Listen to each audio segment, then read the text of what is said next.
আউযুবিল্লাহি মিনাশ শাইতানির রাজিম বিসমিল্লাহির রহমানির রহিম।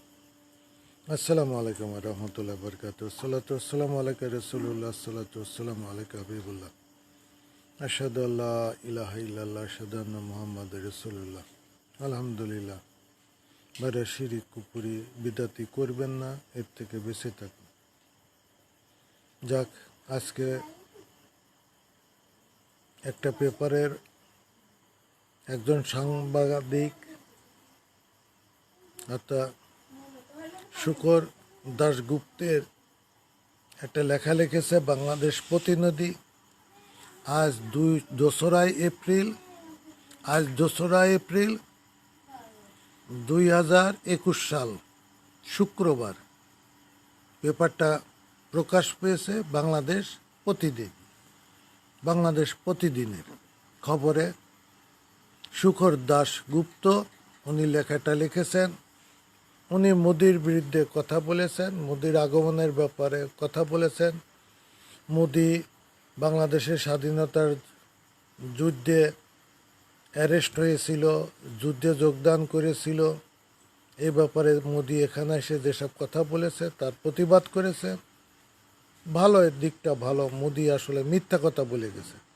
একটা রাষ্ট্রপ্রধান যখন মিথ্যা কথা বলে, তার অনুষ্ঠানই বর্জন করা উচিত ছিল। বাংলাদেশে অনুষ্ঠানই বর্জন করা উচিত ছিল, একটা মিথ্যাবাদী। যাই হোক, উনি লিখেছে যে 1971 সালে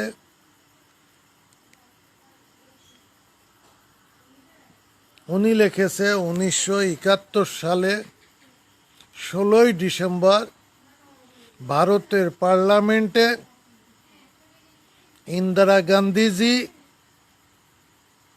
বাংলাদেশের স্বাধীনতা ঘোষণা করছিল।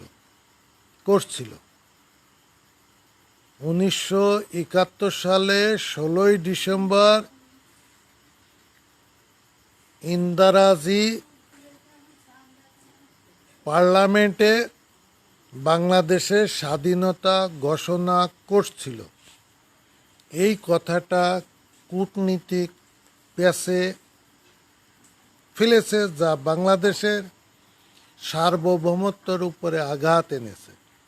এই ব্যাপারটা বাংলাদেশের পররাষ্ট্র দপ্তরের দৃষ্টি আকর্ষণ করছি, সরকারের করছি, প্রতিরক্ষা বিষয়সমূহ দেখছি।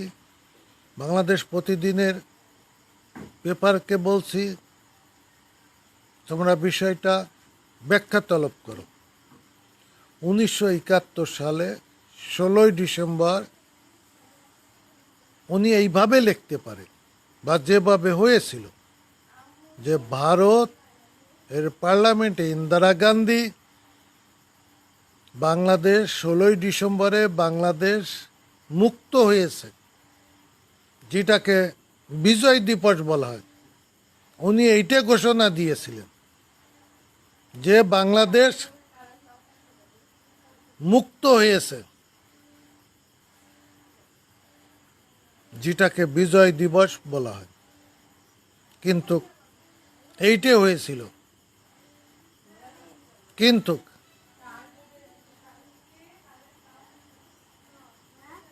বাংলাদেশ ইন্দিরা গান্ধী কখনো স্বাধীনতা ঘোষণা দেয় নাই। মুক্ত শব্দটা আর ঘোষণা শব্দটা দুইটা ব্যাখ্যা। অর্থাৎ 16ই ডিসেম্বর বাংলাদেশ মুক্ত হয়েছে, পাকিস্তান থেকে মুক্ত হয়েছে। পাকিস্তান মিলিটারিরা সারেন্ডার করেছিল, প্রায় 1 লক্ষ মিলিটারিরা সারেন্ডার করেছিল এবং যৌথ বাহিনীর কাছে আত্মসমর্পণ করেছিল। মুক্তিযোদ্ধার সর্বাধিনায়ক ছিলেন জেনারেল আতাউল গনি উসমানী। উনি ছিলেন না ঠিকই, ওনার প্রতিনিধি ছিলেন, বাংলাদেশ সরকারের প্রতিনিধি ছিলেন, এবং খুব সম্ভব কাদের সিদ্দিকও ছিলেন। মুক্তিযোদ্ধাদের যৌথ বাহিনী গঠন করা হয়েছিল। তাতে বাংলাদেশের সেনাবাহিনী ছিল, পুলিশ ছিল, ইপিআর ছিল, মুক্তিযোদ্ধারা সবাই মুক্তিযোদ্ধা নামে পরিচিত ছিল। বাংলাদেশের স্বাধীনতা যুদ্ধে কোনো রাজনীতির নামটা ছিল না। নাম ছিল যিনি আওয়ামী লীগ, তখন বিএনপি ছিল না, যিনি কমিউনিস্ট বা অন্য দল ছিল, প্রত্যেকেই ভাসানী সাহেব ছিলেন, প্রত্যেকেই অর্থাৎ মুক্তিযুদ্ধে যোগদান করেছিল। অর্থাৎ মুক্তিযুদ্ধ হিসাবে প্রবাসী সরকারের আন্ডারে মুক্তিযোদ্ধা হিসাবে যে আওয়ামী লীগ, যদি আওয়ামী লীগ কোনো কেউ যুদ্ধ করে থাকে সে মুক্তিযোদ্ধা হয়েছে, এখনও সেইটাই মুক্তিযোদ্ধা হিসাবে নিজেদের পরিচিত করতেছে। তখন মুক্তিযোদ্ধাদের অস্তিত্ব ছিল এবং মুক্তিযোদ্ধাদের সাথে ভারতীয় বাহিনী, ভারত দ্রুততার সাথে বাংলাদেশের মুক্তিযোদ্ধা, তাদের আভ্যন্তরীণ রাজনৈতিক প্রভাব পড়বে, বিভিন্ন প্রদেশের প্রভাব পড়বে। এই কারণে ভারত চেয়েছিল অতি দ্রুততার সাথে বাংলাদেশের স্বাধীনতা যুদ্ধটা শেষ হোক, যাতে বাংলাদেশের স্বাধীনতা যুদ্ধ ভারতের উপরে প্রভাব না পড়ে। এই কারণে ভারত আমাদের সহযোগিতা করেছিল। বিষয়টা এটা ছিল, এটা তাদের রাজনৈতিক পলিসি ছিল, এটা তাদের প্রতিরক্ষা পলিসি ছিল। 16 ডিসেম্বর স্বাধীনতা ঘোষণা, আহ্বান, এগুলা কিন্তু ইন্দিরা গান্ধীরা দেয় নাই, পরে সহযোগিতা করেছে। রাশিয়া এসেছে, রাশিয়ার প্রেসিডেন্ট ব্রেজনেভ ছিল, উনি শক্ত হাতে বাংলাদেশের স্বাধীনতাকে ড্রিল করেছে, কাউকে ভিড়তে দেয় নাই। অষ্টম নৌবহর পাঠিয়েছে আমেরিকার বিদ্বেষ, আমেরিকার 7ম নৌবহর ছিল।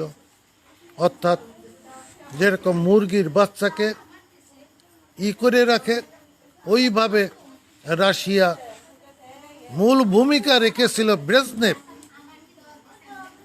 এবং স্বাধীনতার পরে মাইন অপসারণ, এই যে বর্তমান ভূ উপগ্রহ কেন্দ্র, রাশিয়া বাংলাদেশকে এমনি দিয়ে দেয়।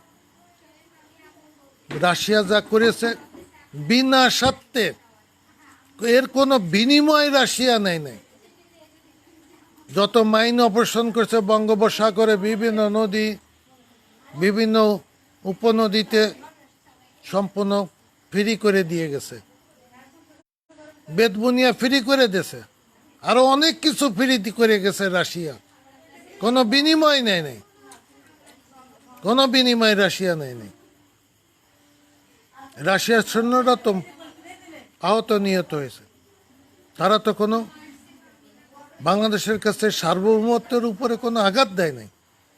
কিন্তু ভারত সহযোগিতা করিয়ে এখন সেই ভারত বাংলাদেশের সার্বভৌমত্বের উপরে আঘাত এনে চলেছে একের পর এক। মোদি তার আকার ইঙ্গিত, তার মন্ত্রীরা, তার পার্লামেন্ট সদস্যরা, বাংলাদেশের অনেক মিডিয়ারা, তারা বাংলাদেশের রাজনীতিবিদরা, তারা বাংলাদেশের সার্বভৌমত্বের পর আঘাত এনে চলেছে।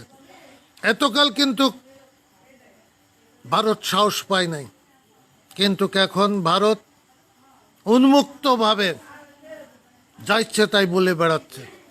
এই ব্যাপারে বাংলাদেশকে কঠোর অবস্থান নিতে হবে।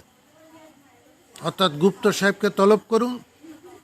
16 ডিসেম্বরকে নিয়ে যে কথাটা লিখেছে, ঘোষণা, স্বাধীনতা ঘোষণা একটা জিনিস, আর 16 ডিসেম্বর বাংলাদেশ মুক্ত হয়েছে একটা জিনিস। এইটাই বাংলাদেশের ইতিহাসে লেখা আছে, এইটাই আজ 51 বছর ধরে পালন করে আসতেছে বিজয় দিবস এইটাই। এবং 26শে মার্চ বাংলাদেশের স্বাধীনতা ঘোষণা হয়েছে। ইন্দিরা গান্ধী পার্লামেন্টে বাংলাদেশের স্বাধীনতা ঘোষণা দেয় নাই, আর ইন্দিরা গান্ধী যদি বাংলাদেশের স্বাধীনতা ঘোষণা দিয়ে থাকে, তাহলে বাংলাদেশের কোনো অস্তিত্বই থাকে না, কোনো অস্তিত্বই থাকে না, কোনো সার্বভৌমত্ব থাকে না। ভারত সুকৌশলে ইন্দিরা গান্ধীকে দাঁড় করিয়ে বাংলাদেশের স্বাধীনতাকে অর্থাৎ সার্বভৌমত্বের পরে প্রচণ্ডভাবে আঘাত হেনে চলেছে। এই ব্যাপারে বাংলাদেশের প্রতিরক্ষা খাত, প্রতিরক্ষা মন্ত্রণালয়, বাংলাদেশের মুক্তিযোদ্ধা মন্ত্রণালয়, স্বরাষ্ট্র মন্ত্রণালয়, পররাষ্ট্র মন্ত্রণালয়, সরকার যারা আছেন, হাসিনা সাহেব প্রাইম মিনিস্টার আছেন, উনি তো মুক্তিযোদ্ধা ধারক বাহক হয়ে গেছেন। ওনার আমলের সময় যখন ভারত এরম ন্যাংটা বক্তব্য প্রতিরক্ষার বিষয়ে সার্বভৌমত্বের উপর বাংলাদেশের সার্বভৌমত্বের আঘাত এনে চলেছে, এই ব্যাপারে ওনাকে খোলামেলা বক্তব্য দেওয়া উচিত, খোলামেলা বক্তব্য দেওয়া উচিত, খোলামেলা বক্তব্য দেওয়া উচিত। আর যদি কোনো ভিতরে কিছু থেকে থাকে সেটা ওনাকে দায়িত্ব নিতে হবে, ওনাকে দায়িত্ব হবে। বাংলাদেশের সরকার এখন উনি পরিচালনা করছেন, এ ব্যাপারে স্পষ্ট বক্তব্য জাতির সামনে তুলে ধরা একান্ত দায়িত্ব, কর্তব্য। এবং পররাষ্ট্র দপ্তর তলব করুক বাংলাদেশ প্রতিদিনকে সম্পাদকের কাছে এই শব্দটা যে লিখিত করেছে এবং এটা তোমরা প্রচার করেছো, এটা না জেনে না দেখে তোমরা কেমনি করে এটা প্রচার করে দিলে। একটা সংবাদপত্রে প্রচার করে দেওয়া মানে এটা প্রতিবাদ যদি না হয় তো এটা স্বীকৃতি স্বরূপ এটা থেকে যাবে, রেকর্ড হয়ে যাবে। আমরা জোর প্রতিবাদ করছি যে 16ই ডিসেম্বর বাংলাদেশ পাকিস্তান থেকে মুক্ত হয়েছে। ইস্ট পাকিস্তান 17ই ডিসেম্বর বাংলাদেশ পাকিস্তানের কাছে ছিল স্পষ্ট। ইস্ট পাকিস্তান মিলিটারিরা 16ই ডিসেম্বর আত্মসমর্পণ করার পরে ইস্ট পাকিস্তান থেকে বাংলাদেশের নাম হলো বাংলাদেশ। 16ই ডিসেম্বর মুক্ত হলো।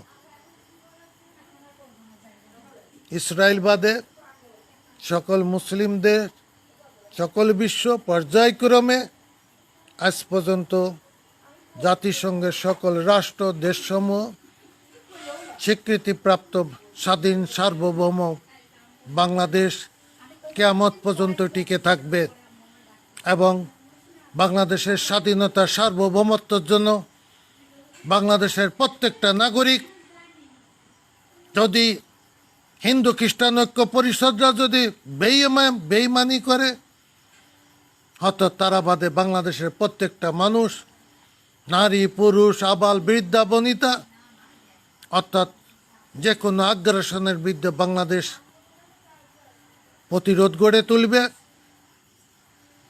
এবং বাংলাদেশ কিয়ামত পর্যন্ত ইনশাল্লাহ টিকে থাকবে। ভারতের ষড়যন্ত্র আল্লাহ তাআলা ধ্বংস করে দিবেন। বাংলাদেশকে আল্লাহ হেফাজত করবেন। আমরা আল্লাহ তাআলাকেই ভয় করি, কিন্তু আমাদের সার্বভৌমত্বের উপরে যদি ভারত আঘাত আনার অথবা কোনো দেশ যদি আঘাত আনার চেষ্টা করে, আমরা প্রচণ্ড প্রতিরোধে বাংলাদেশ মানুষ তৈরি আছে। প্রতিরক্ষা বাহিনী সকল বাহিনী সহ প্রতিটা নাগরিক, এটা আমাদের জন্মভূমি। এখানে কারোর আধিপত্য, পাকিস্তানের আধিপত্য বাংলাদেশ মেনে নেয় নাই, ভারতেরও নেবে না, আর অন্য কারোরও মেনে নেবে না।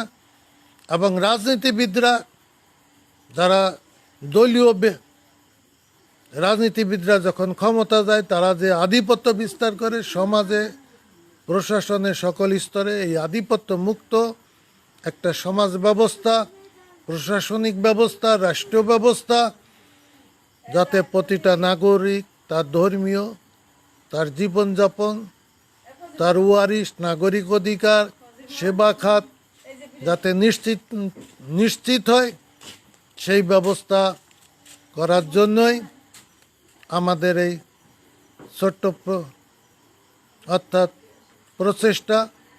আরও যারা করে যাচ্ছেন, শ্রদ্ধাভাজন আলেমরা আছেন, সমাজে বিভিন্ন রাজনীতিকরা আছেন, যারা জ্ঞানীগুণী আছেন, পুরা দেশবাসীর নৈতিক সমর্থন রয়েছে।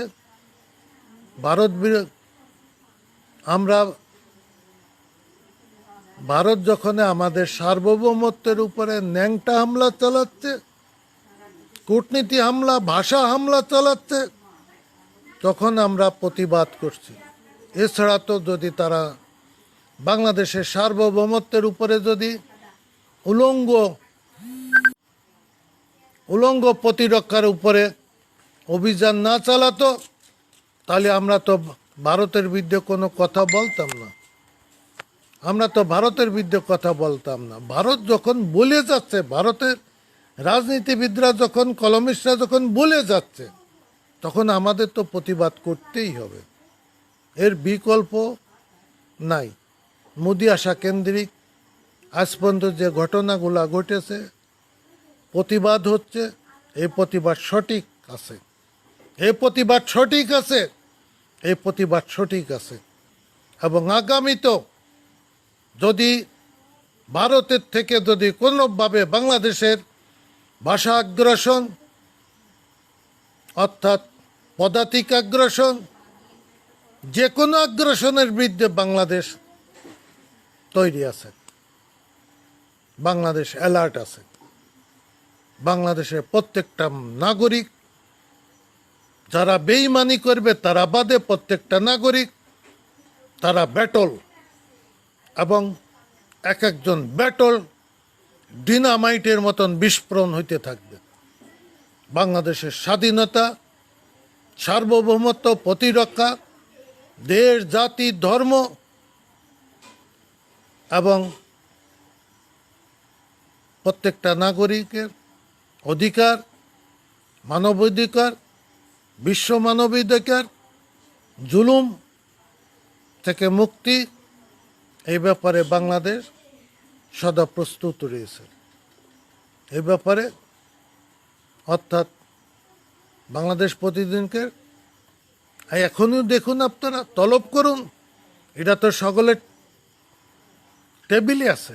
ভাষাটায় বাংলাদেশ 16 ডিসেম্বর মুক্ত হয়েছিল, এই কথা তারা দাবি করতে পারে, কিন্তু তারা কখনো দাবি করতে পারে না বাংলাদেশে 16 ডিসেম্বর ইন্দিরা গান্ধী ঘোষণা দিয়েছিল। এই দাবি কোনো অবস্থায় করতে পারে না। আমরা জোর প্রতিবাদ করছি। আর যদি তারা ঠান্ডা না হয়, ভারতের দূতাবাস বন্ধ করে দাও, যদি তারা এইসব অপপ্রচার, বাংলাদেশের স্বাধীনতার বিরুদ্ধে যদি তারা এইভাবে অপপ্রচার করতে পারে, যা বাংলাদেশের স্বাধীনতার উপরে আঘাত আসে, এগুলা ভারতের দূতাবাস বন্ধ করে দেয়। পাবলিক কেন প্রতিবাদ করবে? প্রতিবাদ করার কথা ছিল পররাষ্ট্র দপ্তর, মুক্তিযোদ্ধা মন্ত্রণালয়, স্বরাষ্ট্র মন্ত্রণালয়, প্রতিরক্ষা মন্ত্রণালয়, প্রাইম মিনিস্টার, প্রেসিডেন্ট প্রতিবাদ করার কথা ছিল। প্রেসিডেন্ট তো দেশের সার্বভৌমত্বের গার্জিয়ান, ওনার তো প্রতিবাদ করার কথা ছিল। আজ কেন প্রতিবাদ করে না? এর রহস্যটা কোথায়? যাই সকলে বোঝার চেষ্টা করুন। আল্লাহ আমাদের বাংলাদেশকে হেফাজত করুন, সকলকে হেফাজত করুন। আমিন। আসসালামু আলাইকুম ওয়া রাহমাতুল্লাহি ওয়া বারাকাতুহু।